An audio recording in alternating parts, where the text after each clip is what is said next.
여러분 안녕하십니까? 안녕하세요. 네, 박수 한번 치셔도 됩니다. 네, 네 반갑습니다. 오늘은 호루라기 시즌 2 유튜브 아카데미 첫 강의를 시작하는 날인데요. 저는 이 프로그램의 진행을 맡은 전경원이고요. 서울에 있는 하나고등학교에서 국어 과목을 가르치고 있는 교사면서 올해는 그 전국 교직원 노동조합 참교육연구소장으로 나와서 근무하고 있습니다. 오늘은 특별히 저와 함께 같이 이렇게 고생해 주실 특별 손님을 모셨는데요. 참여연대 공익제보지원센터 소장님으로 최근에 승진하신 이상희 변호사님도 함께 해주셨습니다. 큰 박수 한번 보내주시죠. 안녕하세요. 변호사님 안녕하세요. 네, 안녕하세요. 네, 네. 최근에 부소장에서 소장님으로 승진하셨잖아요. 네. 어떤 사연이 혹시 있으셨나요? 뭐 사연이라기보다는 네, 지금 이제 현재 원래 전 소장님께서 박흥식 교수님이셨는데요. 박흥식 사실 우리나라에 이런 공익제보라는 거 개념을 도입도 하시고 오랫동안 활동도 하시고 연구도 해 오셨는데 너무나 오랫동안 고생하셔서요. 그래서 몇 년 전부터 계속 짐을 내려놓겠다라고 하셨는데 제가 없는 회의 자리에서 그렇게 결정을 하셨더라고요. 주인이 없는 동안 막중한 임무를 떠맡기셨고 사실은 우리 이상희 변호사님은 정말 공익제보 요 분야에서 힘들게 고생하는 분들을 엄청 많이 도우시고 일선에서 가장 헌신적으로 수고해 주신 변호사님으로 기억을 하고 있고요. 저도 하나고 공익제보할 때 이상희 변호사님께서 직접 상담도 해주시고 많이 도와줬던 기억이 새롭습니다. 이렇게 반가운 여러 우리 공익제보자 선생님들도 모시고 이상희 변호사님 모시고 오늘 이 사실은 장소에 오면서 여기 바깥에서 이 건물 보면서 굉장히 새롭고 여기가 이렇게 지어졌나 하면서 굉장히 놀랐는데요. 사실 오늘 강의가 열리는 이 장소에 대해서 말씀을 드리지 않을 수가 없는데요. 여기가 어딘지 우리 변호사님이 잘 소개해 주실 수 있으시죠? 네. 여기가 바로 그 아름다운 청년 전태일 기념관입니다. 저도 몇 달 전에 여기 개관 소식을 듣고 그리고 여기 외벽이 너무나 아름답거든요. 그래서 건물 사진만 보고 한번 오고 싶었는데 오늘 드디어 여기 왔습니다. 저도 처음인데요. 이 장소가 의미 있는 장소인데다가 볼거리도 많고 그리고 또 무슨 공연장도 있고 또 여러 가지 강연도 한다라고 해서 여기 왔다 갔다 하시면서 들리시면 좋을 것 같더라고요. 정말 좋더라고요. 저도 와서 보면서 시설도 너무 깔끔하고 잘 돼 있고요. 한 번쯤 와서 보면 좋을 것 같습니다. 그리고 사실은 이 건물 우리 그 전태일 열사도 엄밀한 의미에서 보면 공익제보자라고 이야기할 수 있죠. 당시 노동 현실을 온몸으로 폭로를 했고 또 스스로 근로기준법을 공부해 가면서 법과 제도를 개선하려고 했었던 분이기 때문에 광의의 의미에서 보면 공익제보자가 아니었나 이런 생각을 좀 하게 됩니다. 그렇지 않을까요, 선생님? 예, 맞습니다. 자, 그러면 이제 우리 얘기를 한번 해보려고 하는데요. 오늘 저희가 새롭게 프로그램을 시작하게 되었는데요. 사실 처음은 아닙니다. 아시는 분들은 아마 다 아시겠지만 작년에 호루라기 부는 사람들 줄여서 호부사라는 명칭으로 유튜브 프로그램을 시작을 했었습니다. 혹시 변호사님 보셨나요? 네, 몇 번 봤습니다. 네. 그 호루라기를 부는 사람들. 그래서 그 선생님께서 사회도 보시고 명사회를 하셨던 아니 그렇지 않습니다. 네, 그 줄여서 호부사라고 하죠. 맞습니다. 근데 그 당시에 저희가 총 7편을 제작을 했는데요. 조회수를 보면 그 검사편이었죠 아마 검사편에서 조회수가 10만 회를 육박할 정도로 굉장히 많은 조회수를 보였고요. 그 7편을 다 합친 조회수가 아마 18만 7천 건 그래서 조만간 아마 20만 건에 육박하지 않을까 지금 그렇게 예상하고 있습니다. 네, 정말 대단하네요. 네. 사실 시민사회단체가 이렇게 진행하는 유튜브가 인기가 얻기가 어려운데요. 그러니까 저희 참여연대도 이제 팟캐스트도 하고 유튜브 프로그램도 하는데 사실 좀 많은 시민들이 접근할 수 있는 재미있는 정보와 볼거리를 좀 주면 좋을 것 같다는 생각이 들더라고요. 네, 맞습니다. 그리고 작년에 기획했던 그 호부사 프로그램을 지금 시점에서 이렇게 회상해 보면 굉장히 기라성 같은 또 분들을 많이 모셔서 우리 사회에 정말 중요한 공익제보 사건들 그리고 공익제보 현장에서 고군분투하신 분들을 모셔서 아마 진솔한 대화를 나눴기 때문에 엄청난 반응이 있지 않았나 생각을 하고 오늘도 이 저희 시즌 2도 정말 첫 회부터 엄청난 분들을 모셨습니다. 그래서 기대를 하셔도 좋을 것 같고요. 아마 아무래도 공익적인 내용을 다루는 프로그램은 보통 생각하시면 이렇게 재미가 없지 않나 이런 반응들이 참 많죠. 그렇죠. 네. 사실 이제 뭐 주제도 무겁고 그리고 또 많은 분들이 이제 제보자에 대해서 사실 또 무거운 책임감도 느끼기 때문에 아무래도 그런 것 같은데 이게 얼마나 인기가 많으면 서울시가 네. 다시 그 두 번째로 이렇게 네. 지원을 하는지에 놀랍습니다. 네, 그렇죠. 서울시가 이렇게 아무렇게나 그 선정 기준을 삼지 않는데 아마 작년 반응 그리고 또 공익적인 측면 이런 것들을 다 고려해서 올해도 한번 호루라기 재단에서 이 역할을 좀 감당했으면 좋겠다라는 취지로 한 걸로 알고 있는데요. 공익제보라는 이 무거운 주제를 다루고 있음에도 호부사는 상당히 재밌었거든요. 그래서 시즌 2도 아마 저는 기대가 굉장히 큰데 올해도 역시 서울시 지원을 받아서 제작하게 됐습니다. 그리고 호부사 검색을 한번 해보시고 이 프로를 지금 처음 접하시는 분들은 호부사 얘기를 하는데 호부사가 도대체 뭘까 이렇게 생각하기 쉬운데 호루라기를 부는 사람들 이 호부사 한번 검색하시면 복습도 가능하시니까 한번 살펴봐 주시기를 바라겠습니다. 네. 이번 시즌 2는 유튜브 아카데미라고 들었는데요. 이게 네. 그 장민호 후보사하고 어떻게 다른가요? 네, 작년 이 호부사 프로그램은요 사회 각 분야의 공익 제보자들을 모셔서 정말 허심탄회하게 대화를 나누는 이런 방식으로 진행을 했던 일종의 토크쇼 형식이었다면 지금 이 유튜브 아카데미는 다양한 문화예술 장르의 강의를 통해서 새로운 각도로 이제 공익제보 문제를 한번 바라보고 또 예를 들자면 오늘 강의는 공익제보자를 다룬 영화 혹시 어떤 영화인지 변호사님 기억나세요? 네. 어떤 네, 영화 네. 기억나세요? 얘기해도 됩니까? 네네, 괜찮습니다. 예, 뭐 제보자도 있고요. 네. 그리고 인사이더. 네, 도 그렇죠. 있고요. 맞습니다. 네. 그래서 여러 이런 공익 제보를 다룬 영화들이 있는데 오늘은 특별하게 제보자라는 영화를 제작하신 임순례 감독님을 모시고 이야기를 들어보는 시간입니다. 예. 그러면 쉽게 말해서 이 문화예술 장르와 이 공익 제보의 콜라보라고 네, 보면 맞습니다. 되겠네요. 그렇습니다. 그렇죠. 그래서 영화 강의에 이어서 오늘은 영화를 이제 이야기하지만 다음 주에는 또 다음 주 차에는 이제 역사와 언론, 미술, 문학 이렇게 5개 분야의 그 분과로 나눠서 알찬 강의가 준비되어 있고 또 허심탄회한 대화가 준비되어 있으니까 많은 관심과 시청 부탁드리겠습니다. 네, 주제가 다 흥미로운 것들이어서 이게 뭐 공부한다라는 생각보다는 그냥 네. 즐긴다. 네. 예, 이런 즐거운 생각으로. 네. 네. 맞습니다. 오늘 첫 강의라서 인사가 좀 길었는데요. 오래 기다리신 임순례 감독님의 강의를 먼저 듣고 저희가 모신 패널들과 함께 다시 이 자리에서 이야기를 나눠보는 시간을 갖도록 하겠습니다. 네, 그러면 임순례 감독님을 박수로 환영해 주세요. 안녕하세요. 임순례입니다. 서서 하는 건 줄 알았는데 그래도 앉아서 좀 다행이고요.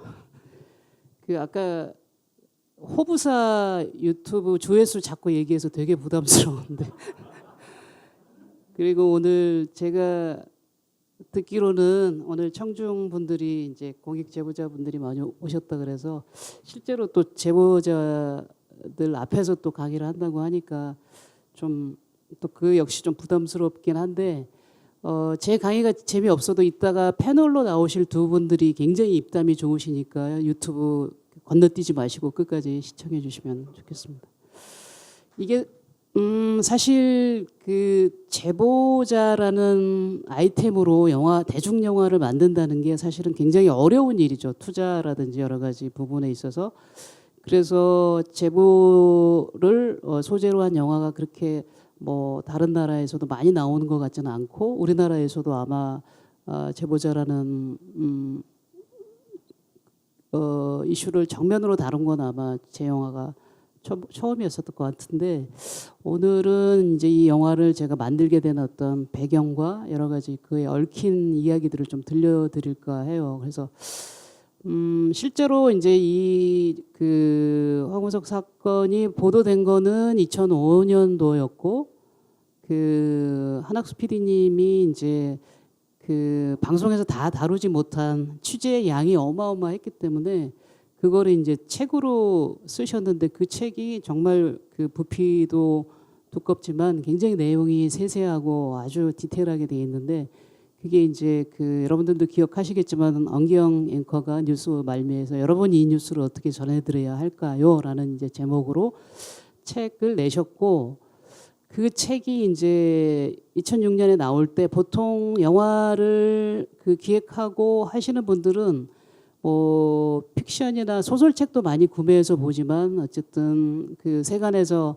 이슈가 되는 책들을 많이 구매하거든요. 그래서 아마 저희 제작자도 사실 이 영화를 제가 기획한 건 아니고 이제 제작자가 한 PD님 책을 구매를 했던 것 같아요. 그래서 그 저희 제작자뿐만이 아니라 굉장히 많은 제작자분들이 한 PD님하고 접촉을 했던 것 같아요. 영화 판권을 살려고.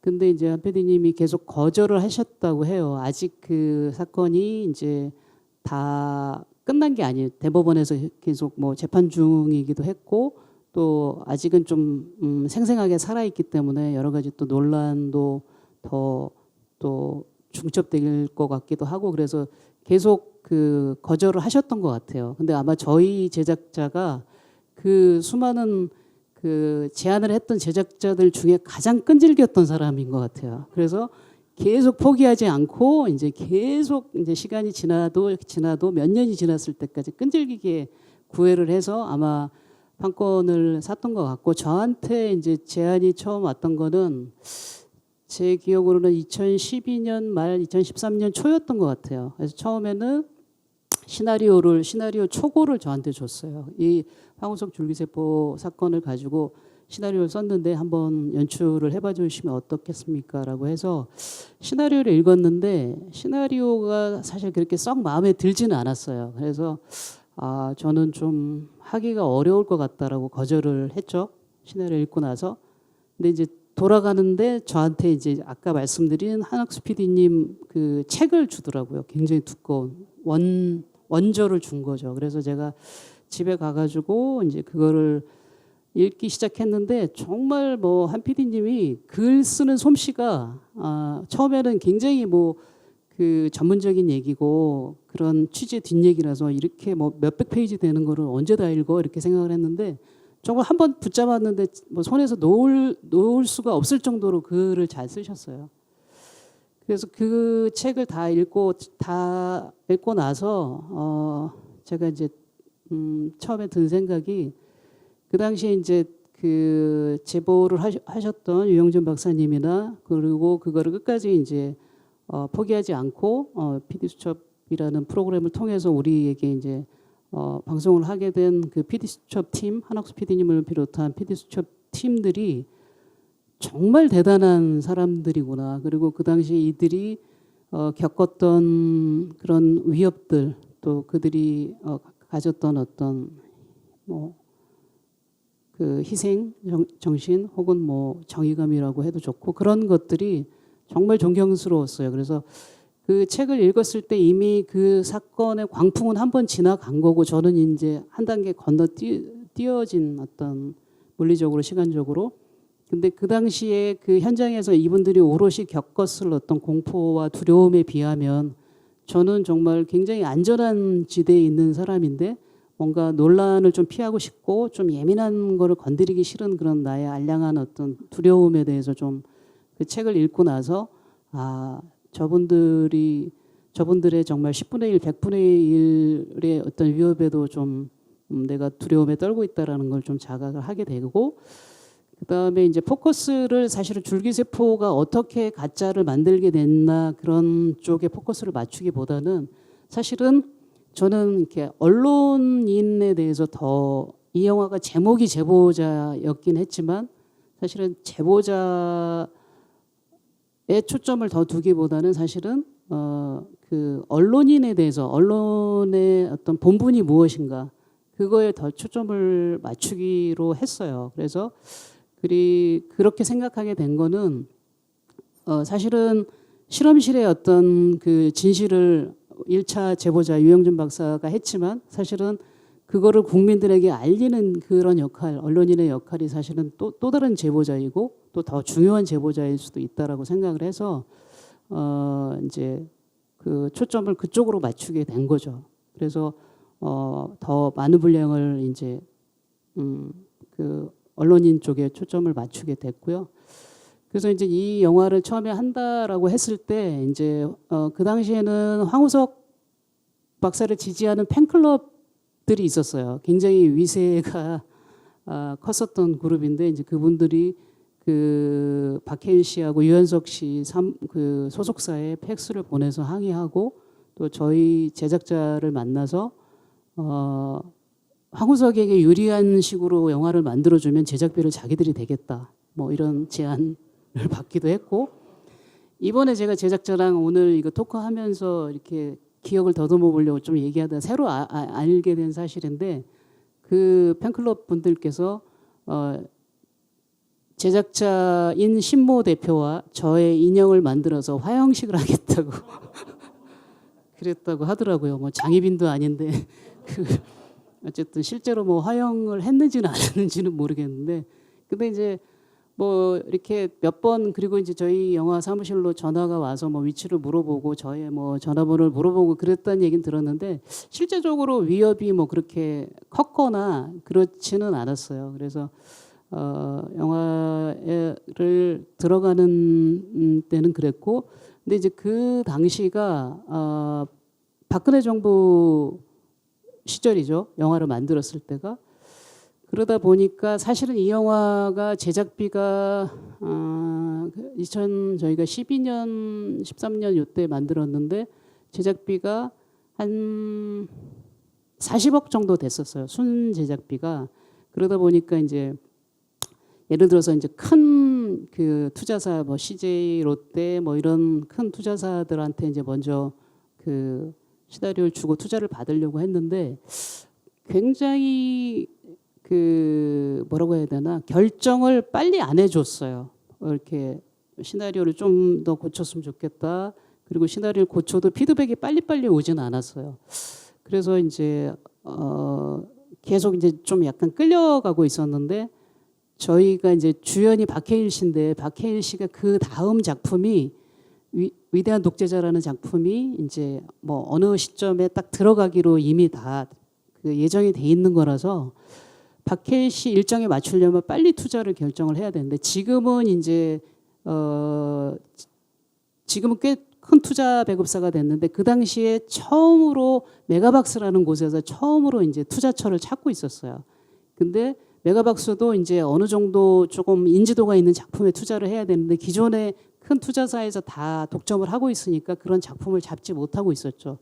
근데 메가박스가 이 다른 대형 투자사에서 제보자의 그 투자를 망설이고 있다는 얘기를 입수하고 저희한테 제안이 왔죠.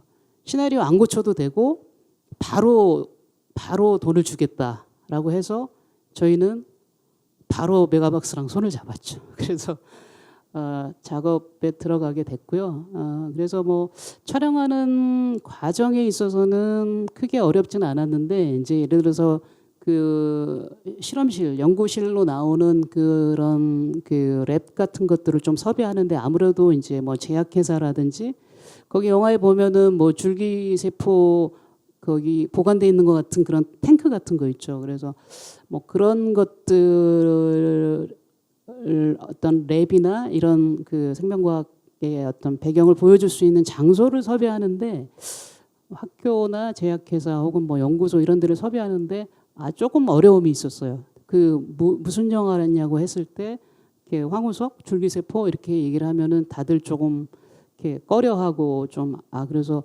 여전히 그때 벌써 이미 황우석 사태가 터진 지 뭐 7, 8년이 지났음에도 불구하고 이 사람이 생명공학에서는 여전히 그 필드에서는 힘이 있구나 그런 생각을 할 수 있었고 어쨌든 그런 과정을 거쳐서 이제 촬영은 그 잘 마치게 됐고요. 그래서 이제 저기 책에도 보면 그 한학수 PD님이 본인이 어쨌든 문과 출신인데 황우석 박사랑 대적하기 위해서 정말 공부를 많이 해서 정말 웬만한 그 생명공학 그 학자만큼의 지식을 갖춘 그런 대목이 나와요. 그래서 저도 되게 놀랐는데 저도 완벽하게 문과 출신인데 뭐 계속 미토콘드리아가 어떻고 뭐 감독을 하려면 그래도 적어도 이 내가 하는 대사나 내가 보여주는 어떤 자료 화면들이 이게 뭐 말이 되는지 정도는 공부를 해야 돼가지고 저희 연출부들이랑 제가 그 하여튼 그 되게 그런 부분이 제일 힘들었던 것 같아요. 그랬던 기억이 나고 어쨌든 2014년 한 10월쯤에 개봉이 됐고요. 다행히 그 사실은 그렇게 뭐 아주 자극적이거나 아주 이렇게 뭐 이렇게 오락적인 내용이 아님에도 불구하고 관객들이 그래도 대부분 좀 대체로 좀 쉽게 내용을 그래도 따라와 준 덕분에 뭐 아주 큰 대박은 못 냈지만 그래도 손익분기점은 넘기는 그런 결과를 가져왔고요.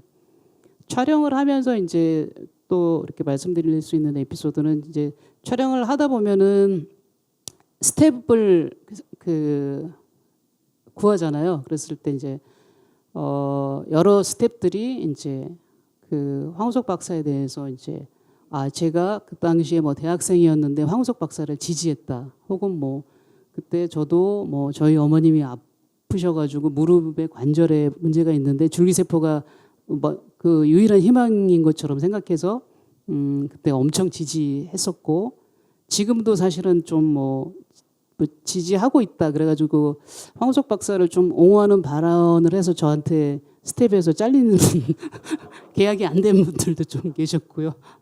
그리고 대부분은 이제 영화를 준비하면서 이제 같이 이게 이런 문제가 있었구나 하고 이제 같이 공부하면서 같이 좀 눈 떠왔던 그런 과정들이 있었던 것 같고 되게 재밌는 거는 이제 저희 그 황우석 박사 역할로 이경영 씨가 연기를 했잖아요. 근데 이경영 씨가 이제 제가 이경영 씨를 캐스팅한 것도 사실은 제가 그런 의도가 있었고 물론 황우석 박사가 굉장히 거짓말쟁이고 뭔가 진실하지 못한 사람이면 분명하지만 제가 워낙 이렇게 인물들을 다룰 때 이렇게 선악을 딱 이렇게 칼로 자르듯이 그렇게 나눠서 보여주는 걸 좀 별로 안 좋아해요. 그래서 뭐 누구에게나 뭐 인간적인 좀 면모는 있을 것이고 그런 부분들을 뭐 강하게 어필하지는 않지만 영화의 어떤 부분에 노출을 함으로써 약간 인물의 입체성을 좀 부여하는 그런 스타일의 연출을 하기 때문에 아마 영화 보신 지 오래돼서 기억 못 하겠지만 예를 들어서 황우석 박사가 절에서 자기가 복제한 그 개한테 이렇게 독백처럼 하소연하고 뭐 자기의 어떤 어려움을 이렇게 얘기하는 장면이 있어요. 그런 부분에 있어서 많은 사람들이 조금 황우석 박사가 또 인간적으로 좀 그런 부분이 있었겠구나 이렇게 생각하는 게 있는데 맨 마지막에 이제 황우석 박사가 이렇게 시나리오상에서 맨 마지막에 법원에서 굉장히 자신의 입장을 항변하는 그런 대사가 있었어요. 굉장히 긴 대사가 있었는데 뭐 자기가 어쨌든 자기 변명이죠. 자기 변명이고 자기 합리화지만 대사를 통해서 이제 뭐 자기가 그렇게 할 수밖에 없었던 그리고 선처를 부탁하는 어떤 그런 긴 장면이 있었는데 촬영을 다 하고 나중에 편집을 하려고 이렇게 보다 보니까 이경영 씨가 너무 연기를 잘한 거예요. 그래가지고 그 영화를 다 이렇게 황우석 박사에 대해서 굉장히 이렇게 네거티브한 감정이 축축축축 쌓아 올라오다가 갑자기 그 장면을 보니까 그럴 수도 있겠다. 여태까지 우리가 말한 주제를 파괴하는 정도의 명연기였어요. 그래서 제가 너무 고심을 하다가 사실 촬영할 때는 그 정도까지인지 몰랐어요. 근데 나중에 편집할 때 보니까 정말 연기를 너무 잘한 거 막 눈이 축축하면서 막 그래서 고심하다가 결국 그 장면을 잘라냈어요. 그리고 이제 보통 배우들은 사실은 편집이 어떻게 되는지 잘 모르거든요. 배우들이 그 장면을 보는 거는 거의 녹음실에서 처음 보거든요. 녹음실에서 자기가 필요한 장면들을 이제 녹음하면서. 근데 이제 이경영 씨가 녹음실에 왔다가 갑자기 그 장면이 없어진 걸 알게 된 거예요. 그래서 저한테 막 불같이 화를 내면서 내가 원래 시나리오 읽을 때 이 장면이 좋아서 이 영화를 택한 건데 이걸 없애면 어떡하냐고 삐져가지고 그래서 미안하다. 근데 우리가 영화를 황우석 방송국에 대한 어떤 포지티브하게 끝낼 수는 없지 않냐. 그렇다면 우리가 이렇게 수십억을 들여서 이렇게 많은 사람이 고생할 필요도 없었던 거 아니냐라고 이제 굉장히 힘들게 설득을 했어요. 그래서 나중에는 이제 뭐 삐진게 풀렸는데 어쨌든 그런 뭐 영화는 영화니까 제가 뭐 황우석 박사를 뭐 개인적인 어떤 성품이나 캐릭터는 모르지만 이제 영화적인 설정이 있었고요. 그래서 이제 뭐 이 영화를 마치고 나서 사실은 저는 개인적으로 이 영화를 하게 된 동기는 아까 처음에 말씀을 드렸고, 이 영화를 하고 나서 이제 감독 연출자인 너는 어떤 보람이 있었냐라고 이제 물어보시는 분도 있는데, 사실은 황우석 박사의 거짓말이라는 게 뭐 방송이나 혹은 뭐 여러 가지 재판 결과나 또 많은 루트를 통해서 국민들에게 전달은 됐지만, 또 많은 분들이 요즘도 아직까지 또 그렇게 하시는 분들이 있잖아요. 너희들이 황우석 박사의 연구를 저지해서 지금 뭐 생명공학이나 줄기세포 연구가 다른 나라가 더 앞서가게 있고 그거 누가 책임질 거냐 막 이런 이제 논리들도 뭐 여전히 뭐 주장하시는 분들도 있고, 또 시기에 따라서 또 어떤 그런 주장이 또 힘을 더 얻을 때도 있고 또 덜 얻을 때도 있고, 그런데 사실 방송하고 영화가 한 10년 정도의 시차가 있음에도 불구하고 황우석 박사의 어떤 영향력, 그리고 국민들이 여전히 기대하는 진실이 밝혀졌음에도 불구하고 여전히 기대하는 그런 측면에 대해서 영화가 가진 어떤 파급력으로 뭔가 확실하게 좀 쐐기를 박아주는 역할을 했기 때문에, 황우석 박사가 물론 여전히 아직도 뭐 외국이나 혹은 또 자기 연구실 내에서 소소하게 모습을 드러내지 않으면서 또 어떤 활동을 하고 있는 건 맞지만, 공적으로 대외적으로 떳떳하게 이렇게 대중에게 공개된 그런 활동을 하지 못하게 하는데 좀 기여한 부분이 있을 것 같다. 그리고 이제 어쨌든 뭐 과학자들이 뭐 어떤 연구윤리, 그다음에 어떤 정부의 어떤 과학 지원 사업에 대한 어떤 점검 뭐 이런 것에 대해서 뭐 약간은 좀 경종을 울리지 않았나, 그런 뭐 자부심이 좀 있고요. 그리고 뭐 어쨌든 당시 연루가 됐었던 두 제보자분들이 뭐 PD수첩 팀들이나 아니면 유영주 박사님이나 뭐 영화 때문에 그런 건 아니지만 어쨌든 그 이후에 또 사실 제보자들이 뭔가 한국 사회에서, 특히 한국에서 뭔가 제보 이후에 어떤 자기가 원래 하던 자리 혹은 또 더 나은 자리로 복귀하기가 굉장히 어려운 것이 일반적인 상황인 가운데, 그래도 그분들이 다 이렇게 원하는 자리에서 열심히 자기 몫을 해주고 있는 것에 대해서 뭐 아주 조금의 영화가 또 지분이 있지 않나, 그런 자부심이 좀 있습니다. 그래서 사실 제보를 한다는 것이 얼마나 어려운 것인지 사실 저는 영화를 만들면서 그런 것들을 아주 간접적으로 나마 경험을 했는데, 뭐 아시는 분은 아시겠지만 요즘에 제가 이제 뭐 영화 일도 하지만 동물단체 일도 같이 하고 있는데, 제가 동물보 동물권 행동 카라의 대표를 지금 한 10년째 맡고 있는데, 올해 초에 이제 동물권 내부에서도 굉장히 큰 비밀 안락사 사건이 있었죠. 그것도 세상에 밝혀지게 된 게 사실은 그 단체에 있었던 분의 제보에 의해서 된 거거든요. 그래서 사실은 그 제보를 하는 당사자들은 사실은 어떻게 보면 정말 우리 사회의 어떤 진실을 알리기 위한 혹은 어떤 변화를 촉발하기 위한 어떤 정말 불씨를 던지는 거고, 그 불씨를 점점 키워서 그게 정말 변화를 위한 큰 횃불 혹은 뭐 정말 어떨 때는 그게 혁명이 되기도 하는 그런 불씨를 우리가 꺼트리느냐 혹은 그걸 잘 갖고서 불씨를 더 키워나가느냐 하는 거는 제보자 주변에 있는 우리들의 몫이라고 생각을 합니다. 그래서 공익제보라는 것이 그만큼 중요하다라는 생각을 영화를 통해서 하게 됐고, 예, 계속해서 그 생각은 제가 가지고 갈 수 있는 그런 귀한 신념인 것 같습니다.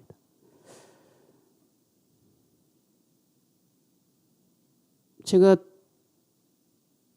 시간이 너무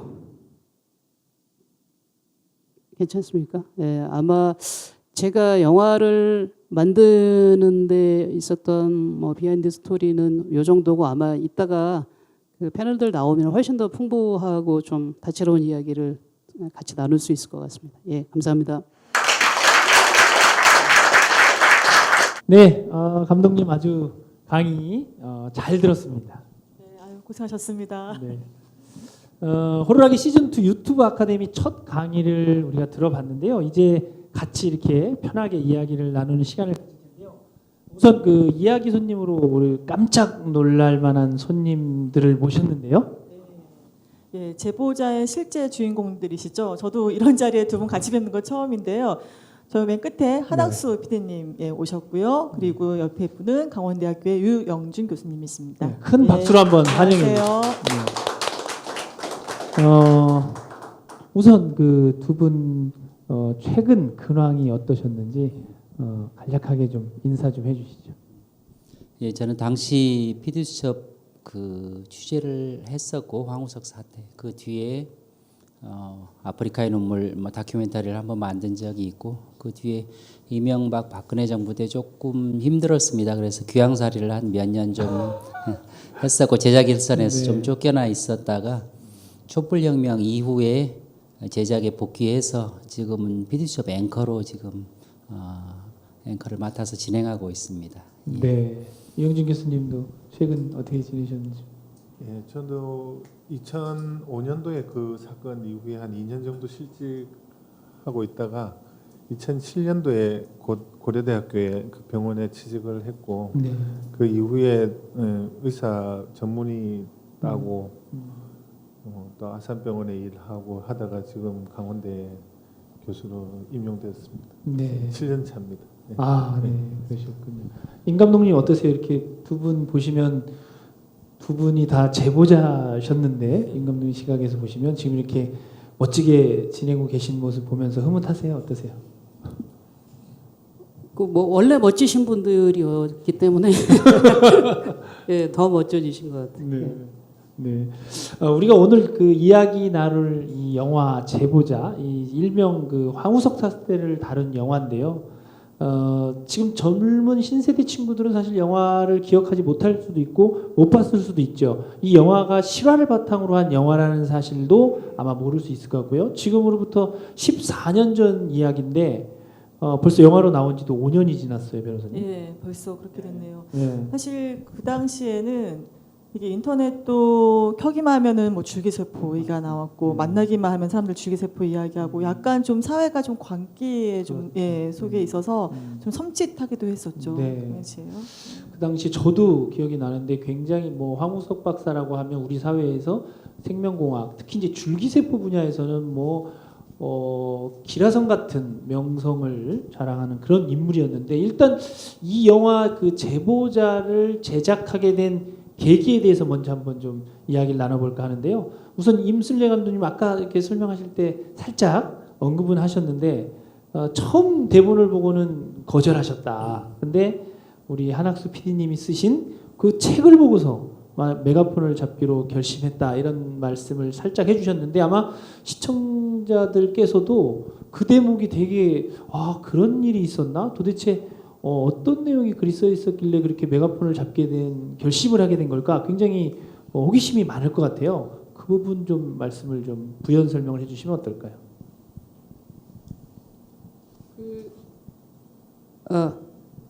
아까도 잠깐 말씀을 드렸지만 정말 언론인의 사명이 그거잖아요. 진실을 알려야 된다. 네. 어떠한 경우라고 하더라도 그거를 하신 어떤 그 내용이 너무나 그 진정성이 있고 그 진실해서 그 부분이 제일 저를 좀 움직였던 것 같아요.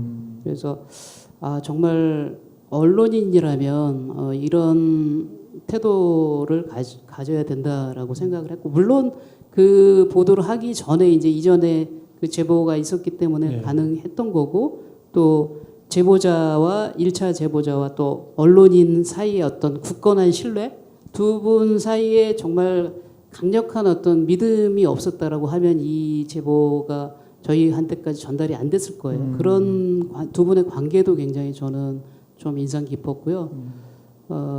그래서 이제 그 아까도 말씀을 드렸지만 그런 부분이 정말 우리 사회에 정말 필요한 어떤 가치이고 신념이다 이런 것들을 좀 전달을 하고 싶었어요. 그래서 아마 제가 기억하기로는 이 영화가 개봉됐을 때 뭐 생명공학을 하는 친구들보다는 신방과 친구들이 굉장히 많이 보고 좋아했었다고 얘기 들었어요.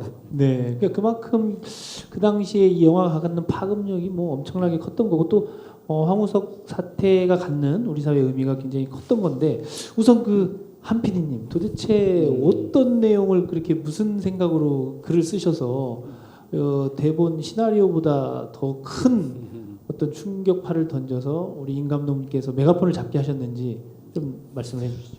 원래 그 제가 무슨 특별한 뭐 글발이 있다거나 뭐 탁월한 어떤 뭐 글솜씨가 뭐 남다른 뭐가 있었다거나 그런 거는 아니에요. 그런 거는 아니고 이 사건이 갖는 그 현실 자체의 드라마틱함 이것이 가장 크게 작동했다고 보고요. 사실은 원래 이 책을 쓰게 된 계기는 책을 쓸 생각이 원래는 없었어요.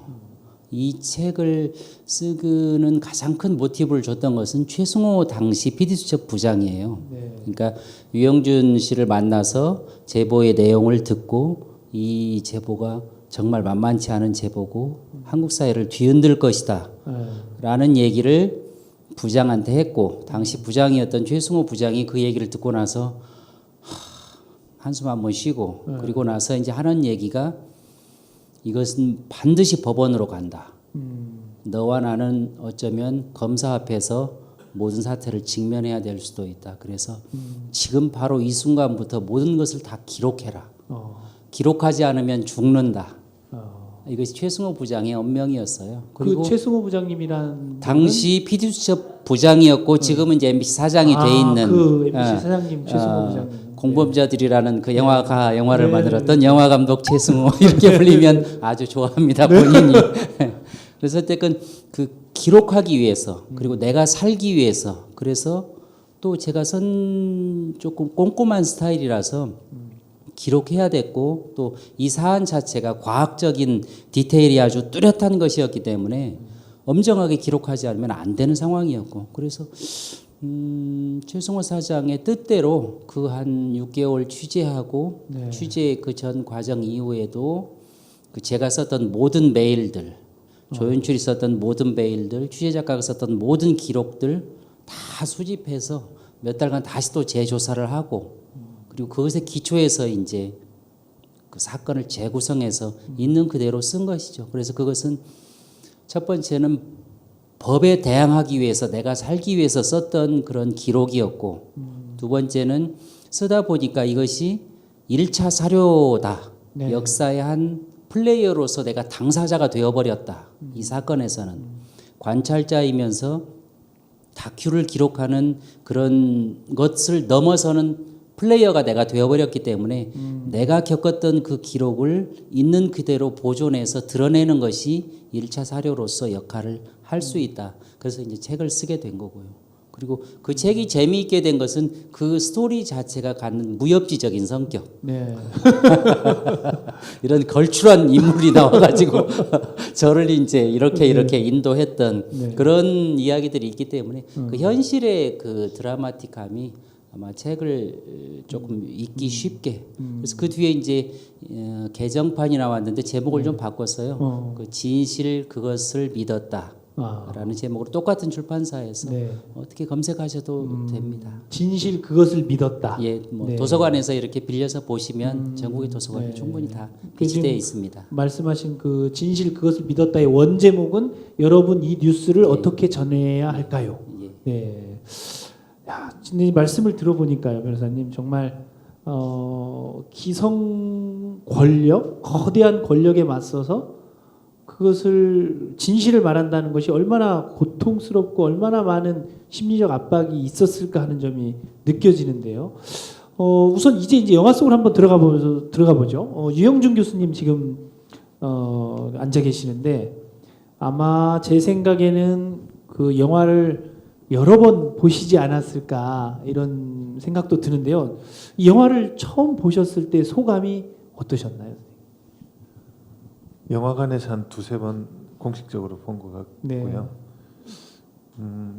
그때 당시만 해도 이제 사실관계를 따지고 한참 있을 때라서 네. 뭐 기록을 위해서든 여러 계속 이어지는 사건이라 그 머릿속에서는 계속 사실관계에 대한 비교 네. 이런 게 될 수밖에 없었어요. 저는. 그래서 영화를 처음 볼 때 저건 사실하고 틀리다.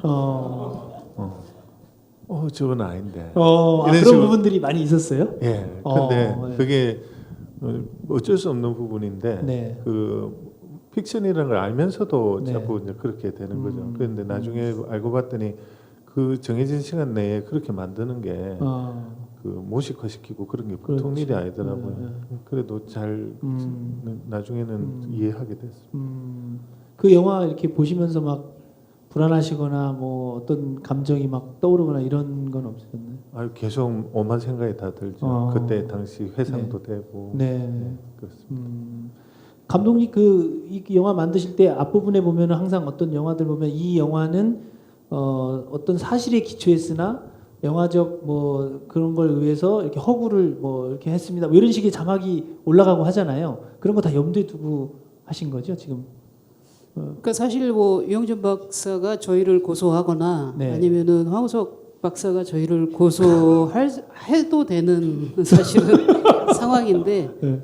그 말씀하신 대로 사실은 이제 그런 부분에 있어서 이렇게 PD 수첩이나 아니면은 그 유 박사님하고도 이제 조금 민감한 부분도 있어요. 이게 네. 뭐 다큐멘터리가 아니고 어쨌든 대중 예술이기 때문에 어느 네. 정도의 이제 픽션은 또 예를 들어서 부부 사이의 뭐 대화라든지 상황이라든지 이런 그렇죠. 것들이 어느 정도는 있는 그대로 한다라고 하면 사실 또 관객들이 또 그렇죠. 그런 부분이 있어서 그런 부분들을 이제 최대한 조심하면서 뭐 하긴 했었고요. 네. 네. 근데 뭐 그거는 픽션이 갖는 어쩔 수 없는 그렇죠. 운명인 것 같아요. 다행히 뭐 고소를 안 하셔가지고. 네.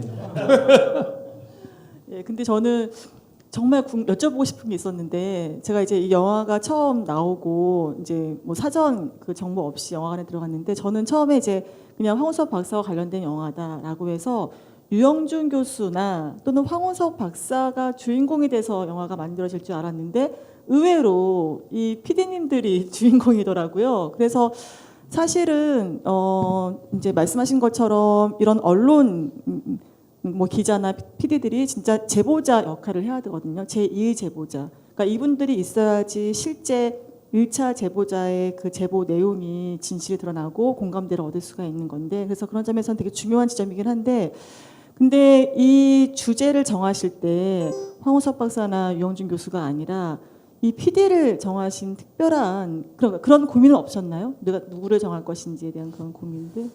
고민이 있었죠. 그래서 아마 처음에 이제 제가 시나리오 형태로 받았다라고 하는 그 시나리오는 이제 그러니까 제목이 일단 제보자잖아요. 그러니까 당연히 많은 분들은 이제 유영준 박사가 주인공이 될 것이다라고 생각을 했을 거고 그래서 이제 뭐 당연히 이제 제보자가 어떤 위험을 무릅쓰고 이제 제보했을 것인가 이제 그런 거에 초점을 가질 것인데 저는 어쨌든 그런 어떻게 해서 그 실험실 내에서 그런 것들이 이루어지고 그리고 가짜가 전파가 되고 그런 거보다 정말로 저는 언론 그다음에 이제 그 당시에 사실 제가 더 관심을 가졌던 거는 국민들의 반응 같은 것들이었어요. 그때 정말 온 국민이 뭐 줄기세포 전문가 아닌 사람이 없을 정도로 정말 어떻게 그렇게 다들 전문 지식이 뛰어나신지 뭐 어쨌든 모든 그 사람들의 관심이 다 쏠려 있었던 거고 그랬을 때 어떤 매스컴의 역할, 언론의 역할이라는 것들이 전 국민을 상대로 해서 이 진실을 알려야 되는 그래서 영화에서 뭐 모든 대사들이 굉장히 중요하지만 제가 좀 굉장히 중요하게 의미를 갖고 썼던 것들이 뭐 진실이 뭐 국익보다 더 중요합니까? 라는 어떤 그런 질문이 있었고 그래서 제가 그 영화의 인물의 대사를 통해서 결국은 진실이 국익이다. 그리고 서로 어쨌든 상충을 하더라도 진실이 더 중요하다. 이런 메시지를 저는 이 영화를 통해서 가장 주고 싶었던 메시지가 사실 개인적으로는 그 부분이었던 것 같아요. 네, 참. 그래서 잠깐 하나 더 덧붙이자면 이제 배우들을 캐스팅할 때 이렇게 돌리잖아요. 근데 이제 제일 캐스팅하기가 어려웠던 부분이 이제 유연석 씨가 연기한 그 제보자 부분이었어요. 왜냐하면 제목이 제보자인데 자기 역할은 굉장히 그 PD보다 훨씬 더 적고, 그러니까 이게 그 내가 당연히 주인공이어야 되는데 역할이 굉장히 작으니까 이게 캐스팅하기가 사실은 굉장히 좀 어려웠어요. 그리고 이게 박해일 씨 같은 경우는 사실은 그 언론인 역할이어가지고 굉장히 좀 뭐라고 해야 되나 좀 상대적으로 캐스팅이 좀 쉬웠는데 유연석 씨 역할이 사실 끝까지 캐스팅이 잘 안 됐어요. 근데 유연석 씨가 하고 싶다라고 하게 된 게 사실은 뭐 어떤 제보자라는 그런 캐릭터의 매력을 느낀 것도 물론 배우니까 당연히 있겠지만 원래 박해일 씨 팬이었대요. 그래서 같이 공연을 한번 해보고 싶다고. 같이 출연하고 싶은 마음에. 네네. 그래서 캐스팅이 좀 쉽지는 않았던 기억이 나요. 지금 여기 화면에도 나오는데 우리 감독님하고 이렇게 나란히 서서 이렇게 배경화면 지금 뒤에도 나오고 있는데요. 사실은 변호사님 이렇게 지금 5명이 이렇게 앉아 있잖아요. 5분이. 근데 공통점이 뭘까요? 저희 이 무대에 앉아 있는 5명의 공통점. 뭔지 모르시겠죠?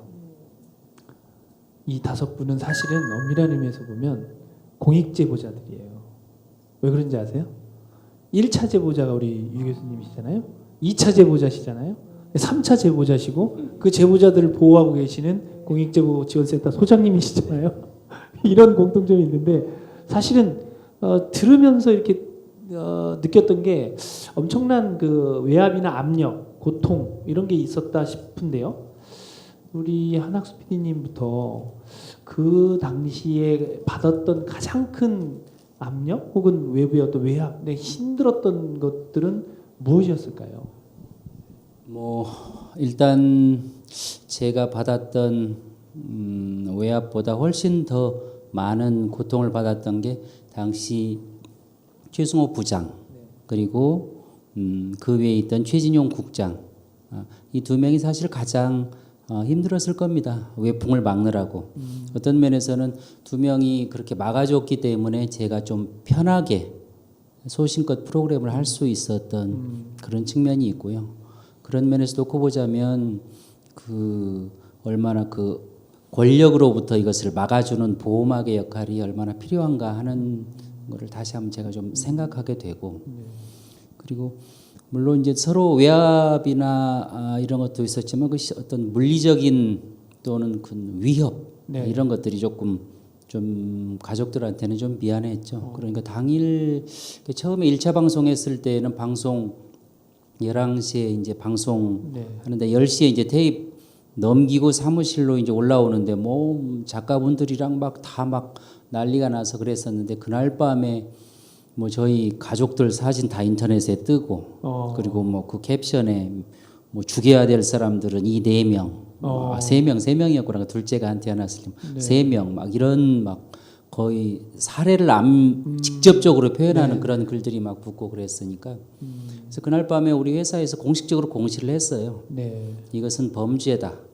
이렇게 현직 언론인에 대해서 살해 협박을 하는 것은 범죄다라고 공시를 하고 이 분들에 대해서 사이버 수사대에 수사 의뢰를 하겠다. 네. 그렇게 공시를 하고 나서 이제 다음 날 한 정오쯤 그때쯤 돼야 이제 그것들이 하나씩 다 이제 좀 사라져 가더라고요. 그리고 그 뒤에 이제 방송될 때는 실제로 살해라기보다는 어떤 그 폭력이라고 해야 될까요? 네. 그런 것들이 실제로 있었기 때문에 저는 24시간 경호를 받았어요. 한 달간 그렇게 경호를 받았고 당시 최승호 부장은 회사에서 경호를 해준다는데 나는 그냥 맞겠다 하고 그냥 모든 걸 나는 경호 필요 없어 때리면 맞을래 하고 어. 이게 당시 최승호 부장의 네. 스탠스였고 그래서 그냥 난 출퇴근할 때 필요 없다 나는 그냥 경호 없이 가겠다 그런 거였고 저는 프로그램을 만들어야 되잖아요. 네. 그리고 제가 다 지금 프로그램이 안 나오는 거기 때문에 저는 경호원이 필요합니다.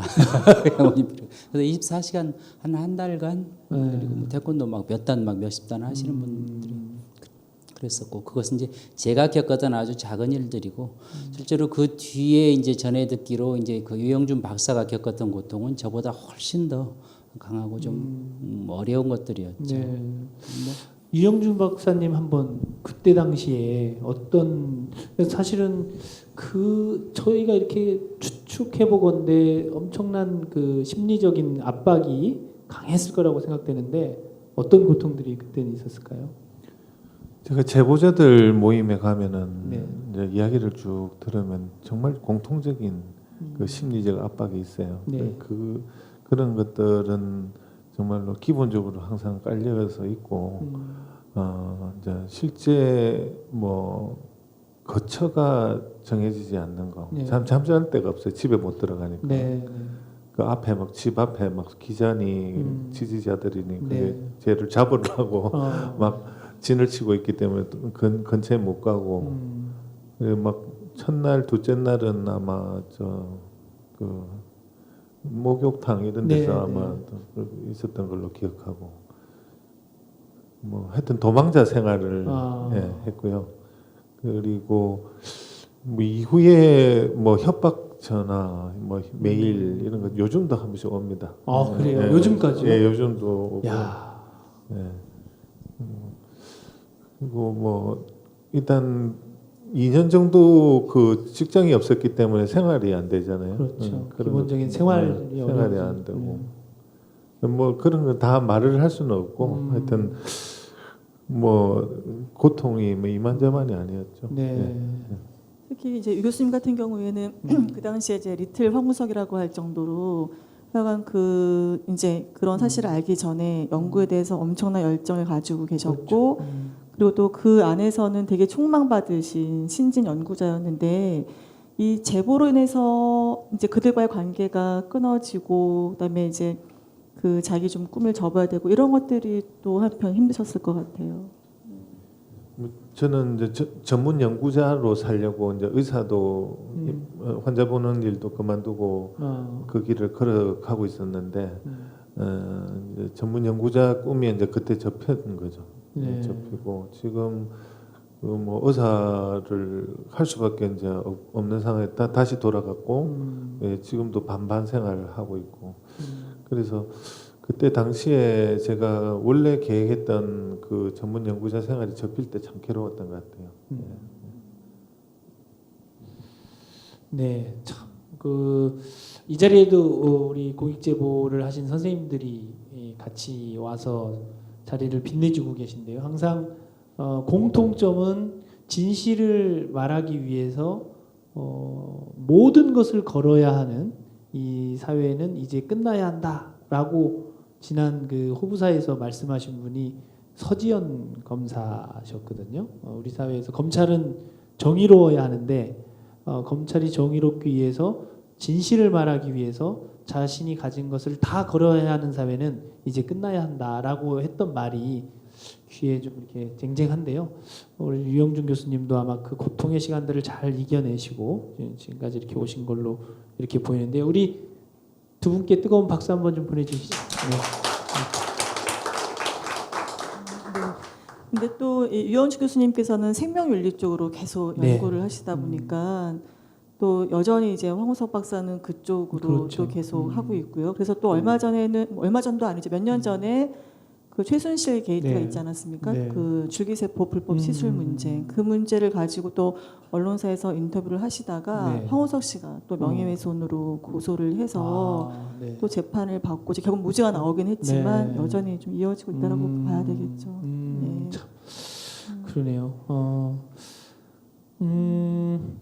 근데 여하간 사실 많은 제보자 분들이 이제 좀 힘든 시간도 좀 계속 이제 그 거쳐야 되신 네. 분들도 있지만 또 한편 두 분의 경우는 아까 감독님 말씀하신 네. 것처럼 그래도 잘 이겨내시고 각자 위치에 잘 네. 복귀하셔서 이제 이렇게 좋은 모습을 보이시니까 네. 너무 좋은 것 같습니다. 네. 예.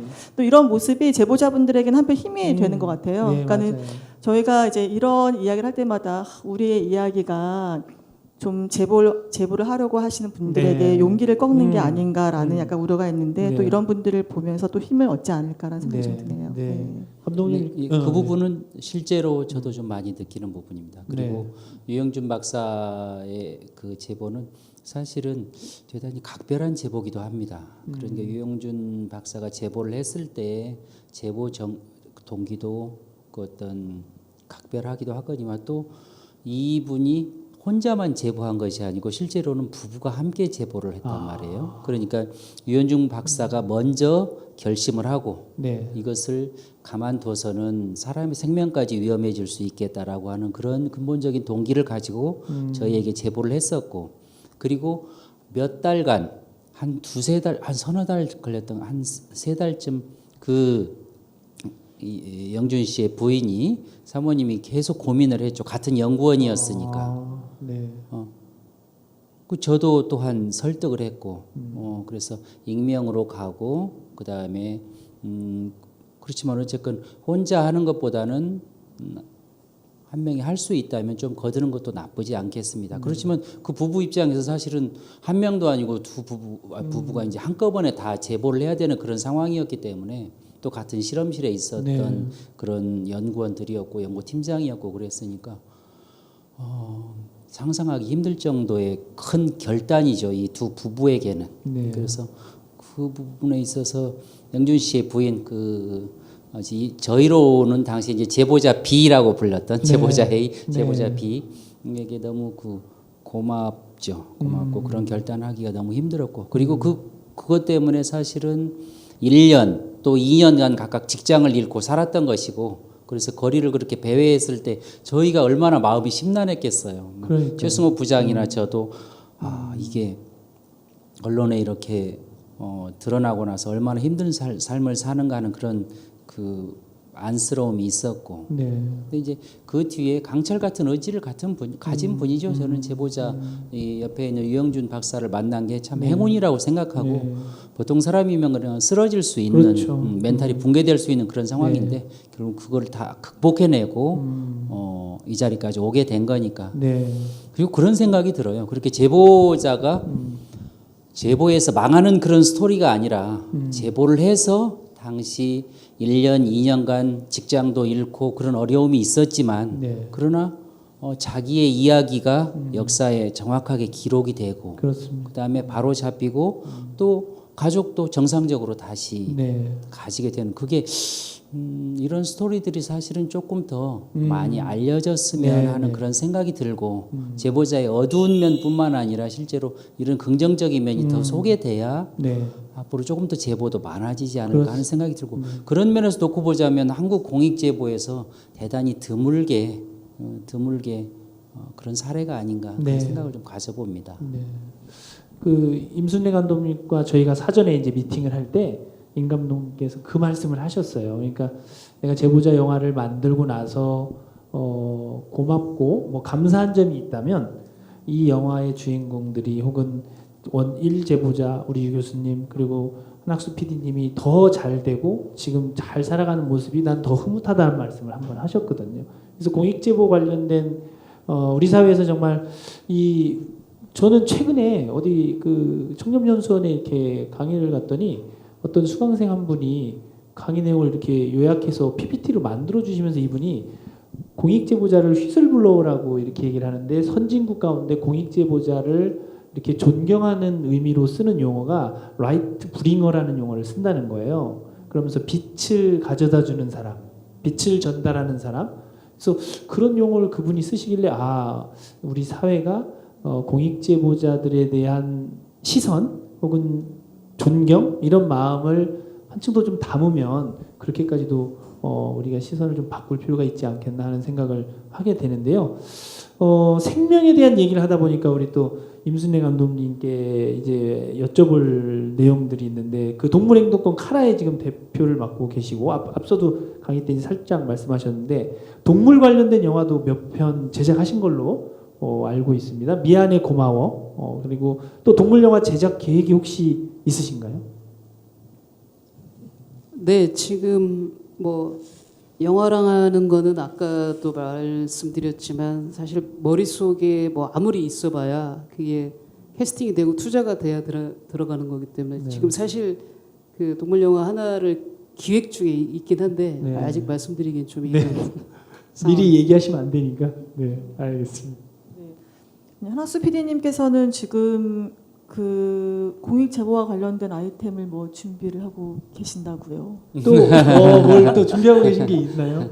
아니요, 저희가 그 사업상의 비밀이기 때문에 이거는 며느리한테도 안 알려줍니다. 어쨌건 간에 네. 그 PD수첩에서는 계속 계속 쏟아지는 제보가 있고 작년에 비해서 올해 훨씬 더 좋은 제보들이 질 높은 제보들이 들어오고 있고 그래서 거의 뭐 매일매일 제가 출근해서 하는 일이 제보들을 훑어보고 네. 아주 뭐 장난 같은 제보부터 시작해서 아주 작은 억울한 제보들 막 이런 거 많은데 어떤 것은 뉴스로 보내주기도 하고 어떤 것은 아침 방송으로 보내주기도 하고 이제 구찌가 큰 것, 좀 이제 덩치가 큰 것은 우리가 이제 네. 이거 좀 조사해보자 해가지고 우리가 들어가기도 하고 네. 그러죠.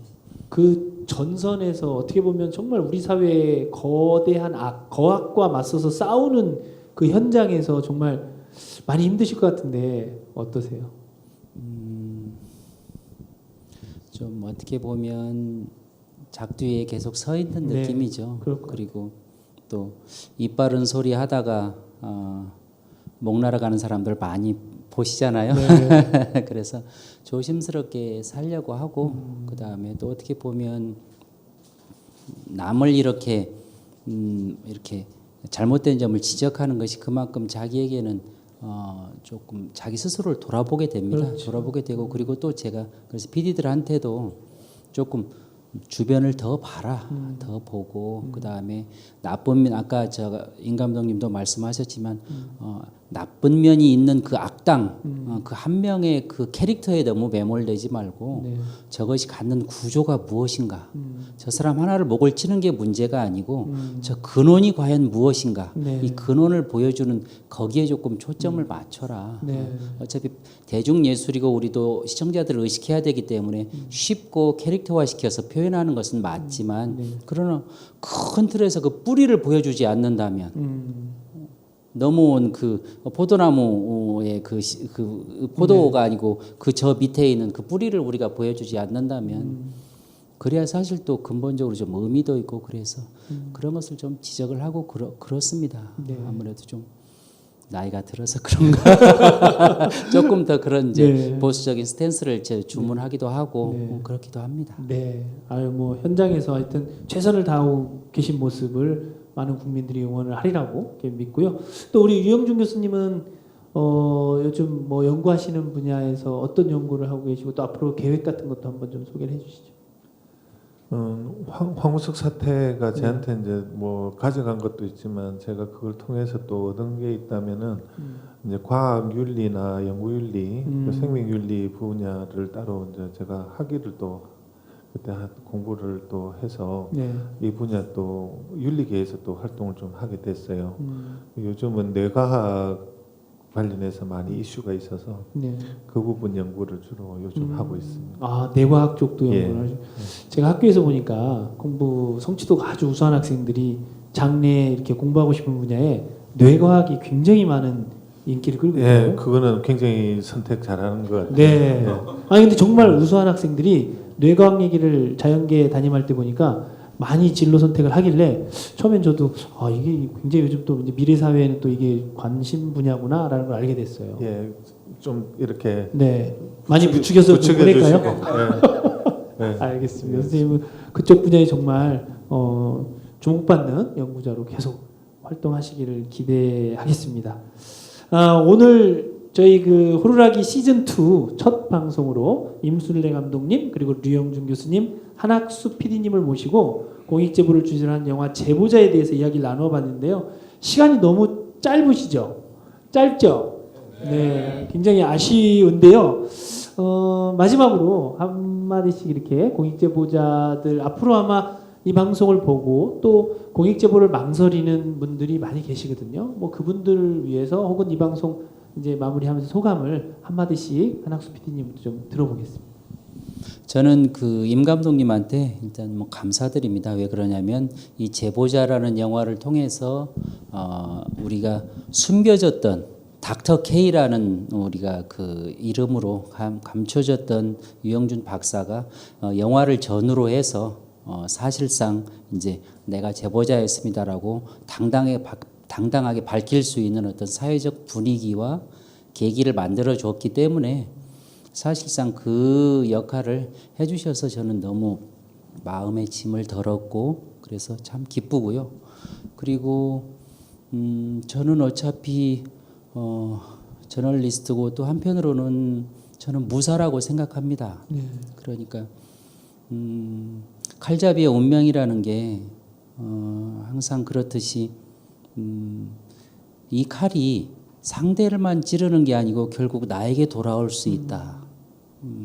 그렇게 저는 생각하거든요. 그래서 우리 제작진 PD수첩 PD들이 다 그런 마음을 가지려고 합니다. 가지려고 하고 저 또한 그렇게 생각하고 있고 그래서 이 칼이 좋은 칼로 잘 쓰였으면 하는 생각이 들고 그리고 제가 무사이기 때문에 어떤 누구의 눈치를 본다거나 혹은 외압에 흔들린다거나 뭐 그럴 것은 염려하지 않으셔도 됩니다. 그래서 제보하고 싶은 게 있으면 가장 절박한 분일수록 저희 PD수첩에 오십시오. 저희가 할 수 있는 만큼 결코 굴하지 않고 해낼 수 있습니다. 네, 제가 보증하겠습니다. 야, 이렇게 세월이 흘러도 아름다운 우정을 지속하고 계신 모습 참 보기 좋습니다. 아마 이 방송을 보시는 여러분들 가운데 정말 마음의 짐을 덜어내기 위해서 고민하고 계신 분들이 계시다면 MBC PD수첩으로 우리 한학수 PD님을 믿고 제보를 해주시면 좋겠습니다. 네, 그리고 이영준 교수님도 좀 한 말씀 해주시죠.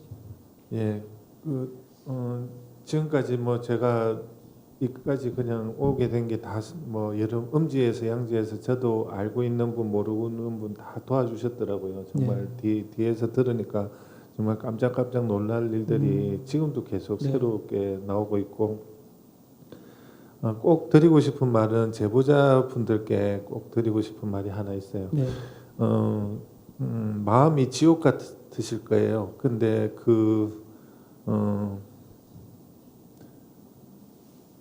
제보 후에 뭘 얻는다기보다도 그 마음의 평안을 얻었으면 좋겠어요. 그 다른 거 뭐 글쎄요, 뭐 어떤 반대급부가 생길지 케이스마다 다 틀리겠지만은 제가 정말로 원하는 거는 제보자분들 마음의 평화를 제보 이후에 꼭 얻었으면 좋겠습니다. 네, 그 말씀 꼭 드립니다. 네, 고맙습니다. 네, 임 감독님 말씀해 주시죠. 그 영화를 이제 구상하다 보면 사실 영화의 첫 장면하고 마지막 장면이 굉장히 중요하기 때문에 항상 감독들이 고민하는데 원래 이제 시나리오 썼을 때는 사실 엔딩 장면이 그 아까 제가 삭제했다는 그 대법원 신 다음에 그 대법원 계단을 이제 그 박해일 씨가 이렇게 걸어 내려오면서 이제 뭐 이렇게 지지자들이 쭉 줄 서 있고 이렇게 씁쓸하게 이렇게 내려오는 뭐 그런 장면이었는데 제가 이제 바꿨거든요. 방송국 복도록 하면서 또 다른 제보를 받으면서 약간 이렇게 싱글벙글하는 또 하나 뭐 큰 거 걸렸구나 이런 느낌으로 그래서 뭔가 그 영화에서도 엔딩에 말했지만 그 아마 언론인의 본분상 어떤 거를 피하지 않을 거예요. 그래서 이제 한학수 PD님도 네. 지금 본인이 무사라고 얘기를 네. 했고 그리고 제가 이제 조금 유영주 박사님한테 좀 생색을 좀 내자면 예를 들어서 유영주 박사님이 뭐 누군가에게 본인을 소개할 때 제가 제보자에 나온 제보자입니다라고 소개를 하면 얼마나 설명이 쉽겠어요. 네. 복잡하게 얘기하는 것보다 그렇습니까? 딱 이렇게 그래서 제가 소개를 좀 도와주는 그런 역할을 했다라고 자부하고 싶고 그다음에 제가 이제 제보자에 대해서 좀 드리고 싶은 말씀은 아까 이제 사회자분께서 제1제보자, 제2제보자, 제3제보자라고 했는데 사실 제1제보자 처음에 제보하는 사람이 정말 가장 큰 리스크를 갖고 있고 가장 큰 용기가 필요하지만 네. 사실은 그 사람을 우리가 주변에서 어떻게 대하는지가 더 중요하다고 생각해요. 네. 그래서 많은 분들이 그분들을 외면하고 좀 싸늘하게 자신의 이익을 챙기려고 그런 것들을 너무 많이 보는데 사실은 그분들보다 훨씬 적은 리스크를 가지고도 어떤 우리가 원하는 어떤 진실에 더 접근할 수 있고 사회 변화를 할 수 있으니까 조금 더 원래 제보하신 분들을 조금 더 따뜻하게 네. 용기를 푹 뜯어줬으면 좋겠습니다. 네, 고맙습니다. 우리 이상희 변호사님, 우리 또 공익제보지원센터 소장님이신 우리 이상희 변호사님은 어떠셨어요? 오늘 소감이? 네. 오늘 정말 생각보다 너무나 이렇게 유익한 시간이었던 것 같고요. 아까 말씀하신 것처럼 이제 저희도 시민단체에서 이런 공익제보자를 이제 지원을 하는 과정에서 사실 좀 많은 어려움들이 있거든요. 네. 그러니까는 그 제보하신 내용의 진실성을 저희도 같이 파헤쳐야 되고 또 그분들이 힘들어하는 모습을 옆에서 같이 지켜봐야 되는 과정들이 이제 사실 좀 같이 이제 괴로운데 말씀하신 것처럼 저희도 같이 제보자다. 그러니까 저는 제보자도 중요하지만 이 제보자가 힘을 받을 수 있도록 옆에서 지지하는 그런 과정이 중요한데 주변에 누가 제보자가 있으면 나 역시 제보자다라는 좀 그런 운동이 좀 이루어지면 어떨까라는 생각을 좀 네. 잠시 해봤습니다. 네, 나도 제보자다. 운동을 또 제안을 하셨는데 정말 의미 있는 운동인 것 같습니다. 네, 저희는 이제 곧 또 다음 강의로 찾아올 텐데요. 2부 강의 주제는 이제 역사를 주제로 해서 또 찾아오겠습니다. 예, 이거는 정말 흥미로울 것 같은데요. 그 예전에 어떤 분이 그러시더라고요. 그러니까 처음에 이제 이런 공익제보자 보호하기 위한 법을 만들 때 네. 우리나라에는 이런 고자질 문화가 없다. 이건 우리한테 맞지 않는다. 네. 근데 그 분이 이제 돌아가서 그 옛날 책들을 쭉 보셨대요. 네. 근데 그게 아니더라. 우리나라에도 훌륭한 이런 공익제보 문화가 그렇죠. 있더라. 이렇게 네. 말씀하시더라고요. 그래서 다음 시간에는 그런 역사 속의 공익제보를 알 수 네. 있는 정말 유익한 시간이 되지 않을까 네. 기대가 됩니다. 네, 뭐 역사 속에서 이 어떻게 보면 사관이라고 하는 그 관리들이 임금에 대해서 계속 공익제보하는 거였죠, 사실 역사가. 저도 굉장히 많이 다음 편을 기대하고 있는데요. 이제 다가오는 또 추석 연휴인데 이웃을 좀 더 생각하는 따뜻한 추석 되길 바라고요. 저희는 추석 이후에 더 재밌고 유익한 강의로 다시 만나 뵙도록 하겠습니다. 예, 더 많이 구독해 주시고요. 그리고 옆에 분들에게 소개도 해주시고 공유도 잊지 말고 눌러주시기 바랍니다. 네, 다 같이 감사합니다. 인사드리면서 마무리 짓겠습니다. 고맙습니다.